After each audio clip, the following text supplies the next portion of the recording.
Pues buenos días. Vamos a empezar esto con una oración. Les damos muchísimas gracias nuevamente porque nos permites de alguna manera transmitir este mensaje. Aunque bueno, a pesar de que hoy tuvimos fallas técnicas, pero gracias a ti pues podemos, aunque sea, compartir esto. Ayuda a que este mensaje llegue a la mente, a los corazones de cada uno de los que nos ven y que pues sea algo que nos rete a seguir tus pasos, a seguir tras de ti, a realmente cambiar nuestra vida. En el nombre de Cristo Jesús, amén. Bien, pues cada vez que comienzan las vacaciones o puentes, hay un problema aquí en Manzanillo, ¿no? De turistas ahogándose o en intento de ahogo. Y no solo eso, hay casos de guardacostas ahogándose por ayudar a estos turistas. En estas últimas semanas hemos visto mucho que guardacostas se han quejado porque los turistas no respetan los señalamientos, las banderas rojas que advierten de peligro en secciones del mar, no obedecen indicaciones, y cuando ignoran todo esto y se están ahogando, pues alguien más se ahoga tratando de salvarlos a ellos. Hay mucha gente en Manzanillo en los grupos de Facebook que se ha quejado mucho de los turistas precisamente por esto. De hecho, apenas ayer rescataron a dos de los que yo supe de pues casi ahogarse. Y muchos sugieren, ¿no?, que tal vez no deberíamos dejar ya que turistas entren a Manzanillo. Pero obviamente eso no es la solución al problema. ¿Cuál es o cuál sería, ¿no?, la solución para disfrutar del mar en Manzanillo de forma segura? Pues prestar atención a las advertencias, escuchar a los guardacostas, obedecer las indicaciones. Algo así es como funciona la Biblia. Y a veces nos quejamos, ay, ser cristiano no es divertido, o son muchas reglas a seguir. Pero ¿qué pasa cuando no se siguen las advertencias y no obedecemos a las indicaciones? Pues dos cosas: o te mueres por exponerte al peligro, o alguien más se muere pues tratando de salvarte. Y esto es precisamente la historia de la Biblia. No seguimos las advertencias, no obedecimos las indicaciones y alguien murió salvándonos. ¿Esto significa que el cristianismo es aburrido por tener advertencias e indicaciones? No, significa que hay una manera adecuada de vivir la vida para disfrutarla. Y hay otra manera que trae la muerte de uno mismo o de alguien más. El problema es que como humanidad escogimos la opción que trajo la muerte de todos nosotros y la de Jesús. Y ahora que el problema entró, debemos seguir los pasos de Jesús para poder trabajar juntamente con Dios en la restauración de nuestra vida. Él ya comenzó el trabajo pesado, pero nos dice que debemos tomar su yugo. Eso significa tener que trabajar también al lado de Él. Y algo podemos aprender del hombre que fue conforme al corazón de Dios. Si tienen sus Biblias, vamos a Salmo 17. Ahí vamos a estar en esos versículos. Si no, pues aquí van a estar en la pantalla. Pues Salmo 17 del 3 al 5 nos dice: tú has probado mi corazón, me has visitado de noche, me has puesto a prueba y nada hallaste. He resuelto que mi boca no peque. En cuanto a las obras de los hombres, por la palabra de tus labios yo me he guardado de los caminos de los violentos. Mis pasos se han mantenido firmes en tus sendas, no han resbalado mis pies.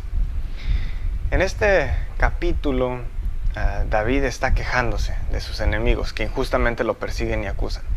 Y David apela a Dios diciendo: mírame, soy inocente.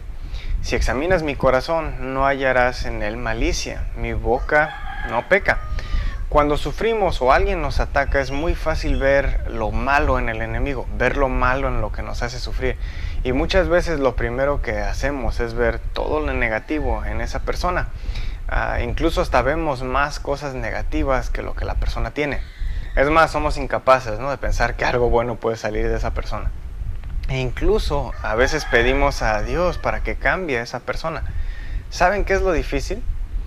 Ser atacado por alguien y pensar: ¿qué hice mal yo? No que siempre sea la culpa de uno, pero muchas veces nosotros estamos influenciando este problema. ¿Y qué es lo que vemos que hace, por ejemplo, aquí David? David primero se autoexamina y ve su inocencia. Esto no significa que no tenía pecado en lo absoluto, ni que era moralmente perfecto, pero en la situación en la que está, es inocente. Si nosotros nos autoexamináramos en este momento, ¿podríamos ver inocencia también? ¿Podríamos decir con toda confianza y seguridad que en mi corazón no hay malicia y mi boca no peca? Está difícil. O cuando tenemos problemas con alguien, ¿podemos decir que nosotros no tuvimos la culpa? Y tanto la boca como el corazón están entrelazados, están unidos. Nos dice Jesús ahí en Lucas 6:45 que el hombre bueno del buen tesoro de su corazón saca lo que es bueno, y el hombre malo del mal tesoro saca lo que es malo, porque de la abundancia del corazón habla su boca. Cuando hablamos, lo que escuchan los demás, lo que abunda en nuestros corazones, ¿es bueno o es malo? Hace años, cuando estaba en la prepa, vinieron a visitarme unos compañeros de otra prepa en la que estuve. Estuve en varias prepas porque me gustaba mucho estudiar, no porque era bien burro y me corrieron de una. Pero vinieron estos amigos de la primera prepa en la que estuve. Y bueno, estábamos hablando y les estaba yo contando de algo que me había sucedido. Y por citar a esta persona que me había dicho ciertas cosas, utilicé una grosería. Y bueno, pues ellos se sorprendieron ¿no? al haber yo dicho esta grosería. Y hasta uno de ellos me dijo, oye, yo nunca te había escuchado decir una grosería. Y pues es cierto, yo no digo groserías, pero yo por querer citar a la persona tal como era, pues dije la grosería y bueno, esto lo sacó de onda a ellos y a mí me hizo sentir mal por eso. Y es totalmente natural, debería de suceder eso. Este es el tipo de incomodidad que deberíamos sentir siempre a todo pecado. Y hay pecados que tengo que tal vez no me están incomodando tanto, o que no me incomodan en lo absoluto. Y eso debería pues de darme vergüenza. Y nadie está excluido de este tipo de situación. David nos dice que se ha guardado de los caminos de los violentos. ¿Y a poco no es esta una de las cosas que nos puede costar mucho trabajo? Si alguien te suelta, por ejemplo, un puñetazo, pues ¿cuál es la tentación? Pues tal vez soltarle otro, no, unos 2, 3 para que se esté quieto. Y no la Biblia nos enseña que debemos pagar el mal con bien. ¿Qué pasa cuando cedemos a la violencia? Por seguir usando los ejemplos de la prepa. En la prepa era muy difícil no meterse, ¿no? en este tipo de problemas. Era muy fácil que compañeros se metieran en pleitos y pues acabar esto en golpes, ¿no? Con que alguien viera a otro pues, medio feo, ya empezaban con el, pues qué, no, pues qué de qué, pues qué, pues déjese venir. Y cuando uno se dejaba de venir, pues había golpes.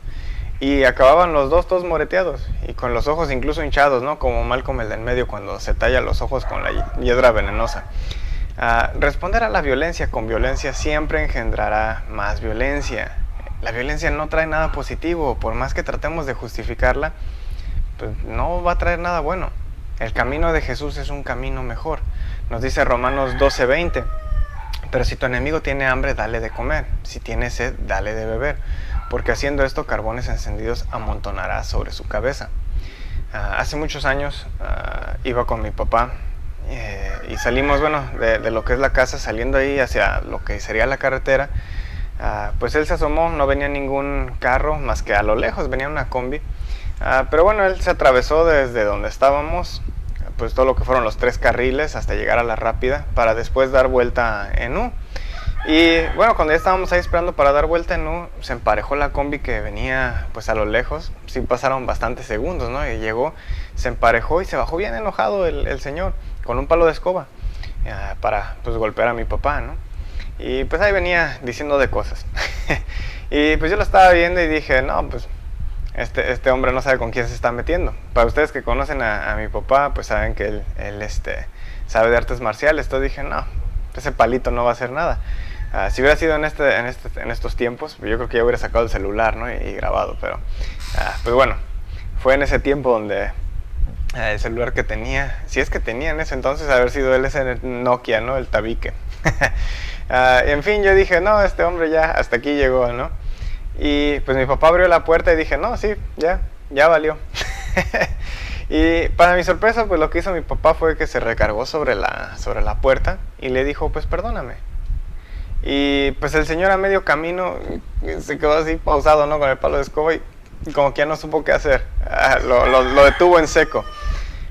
2 cosas ha hecho bien mi papá en su vida. Tenerme y esto que les acabo de contar. No se crean, ha hecho muchas cosas buenas. Pero esto se me quedó muy grabado porque ese es el tipo de actitud que deberíamos de tener todos. Que cuando los demás sean violentos con uno pueda voltear a Dios y decir, soy inocente y no hice nada para provocar esto. En Manzanillo vemos claramente lo que sucede cuando uno está en ese camino de violencia. Proverbios nos lo describe de esta manera. Ahí en el el capítulo 21, versículo 7 dice: la violencia de los impíos los arrastrará, porque se niegan a obrar con justicia. ¿Y a cuántos no conocemos en nuestra ciudad que han acabado muertos por estar en el camino de violencia? ¿Trae algo bueno? No. En lugar de andar en los caminos violentos, David nos dice aquí en los salmos que estamos viendo que él mantiene sus pasos firmes en las sendas de Dios. Estar en el camino de Dios es estar en tierra firme. Nos dice David que sus pies no resbalan ahí. Ahí en primera de Pedro 2:21 nos dice: porque para este propósito han sido llamados, pues también Cristo sufrió por ustedes, dejándoles ejemplo para que sigan sus pasos. Andar en el camino de Dios no significa que nos irá siempre bien en esta vida. Mateo 5:45 dice que pues llueve, ¿no?, sobre justos e injustos. El sol sale sobre los malos y los buenos. Pero ¿cuál es la diferencia entre sufrir sin ser cristiano y sufrir siendo cristiano? La diferencia es Dios. Él hace toda la diferencia. Sufrir con Él a sufrir sin Él hace una diferencia enorme. Nos dice el predicador Don DeWalt que la razón por la cual la lucha contra los deseos de la carne se pierde es porque luchamos solos contra Satanás. El resultado de esa contienda es uno solo: la derrota. Pedro nos dice aquí en este versículo que Cristo sufrió y que nosotros debemos de seguir sus pasos. Debemos andar en el camino que Él anduvo. De hecho, la palabra ejemplo en este versículo en griego literalmente significa o se refiere a calcar algo.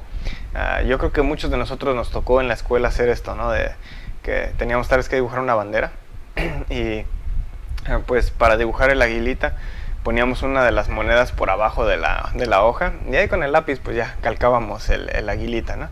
A eso es a lo que se refiere esta palabra ejemplo. Jesús es el patrón original del que nosotros debemos ser la copia casi exacta. Eso significa tomar nuestra cruz y seguirlo. Eso significa sufrir por Él. Eso significa padecer con Él. Pero si padecemos con Él, nos dice Romanos 8:17, que también seremos glorificados con Él. Es un camino difícil, pero es el camino seguro a la salvación. Debemos andar tan cerca de Él que cuando los demás vean nuestro caminar, sepan a quién estamos siguiendo. Como decía Pablo en 1 Corintios 11:1, sean imitadores de mí como también yo lo soy de Cristo. ¿Cuántos de nosotros podemos decir con toda confianza y seguridad: imítame, yo sé lo que hago y eso te va a llevar a Cristo? Otra vez, está difícil, pero debemos esforzarnos por andar en ese camino. Es un camino estrecho, pero es el camino a la vida eterna. En estos versículos de Salmos, David mostró inocencia en su corazón, es decir, en su mente, en su pensamiento. Demostró inocencia en sus palabras, demostró inocencia en cuanto a acciones. ¿Cómo logró todo esto? Pues siguiendo las advertencias e indicaciones de la palabra de Dios. La palabra de Dios es la que nos enseña a vivir de una manera que evitaremos los malos caminos. Pero noten también su determinación, su voluntad. No solo se trata de saber pues, qué es lo que Dios quiere, sino de tener los pantalones de decidir practicarlo. En esos versículos que vimos de Salmos, él decía: yo he resuelto que mi boca no peque. Es decir, fue mi decisión, yo he resuelto. Yo me he guardado de los caminos de los violentos. Otra vez, es mi decisión, yo me he guardado de esos caminos. David sabía que solo Dios podía vindicarlo, tanto física como espiritualmente. Y sabemos que Dios lo protegió, pues de su descendencia es que viene Jesús. Es a través de Jesús que Dios vindica a los pecadores, los perdona, los restaura. A través de Él tenemos un refugio en contra del pecado y la muerte. Y para mantenernos seguros en ese refugio debemos seguir las advertencias e indicaciones. Muchos de nosotros ya sabemos con toda claridad cuáles son las advertencias e indicaciones de Dios para tener una mejor vida. Solo nos falta tener la determinación y la voluntad de David. Es decir, nos faltan los pantalones para decidir practicar la palabra de Dios. Sabemos y debemos tener bien en claro que solo al estar siguiendo sus pasos es que encontraremos la vida eterna. Que Dios los bendiga.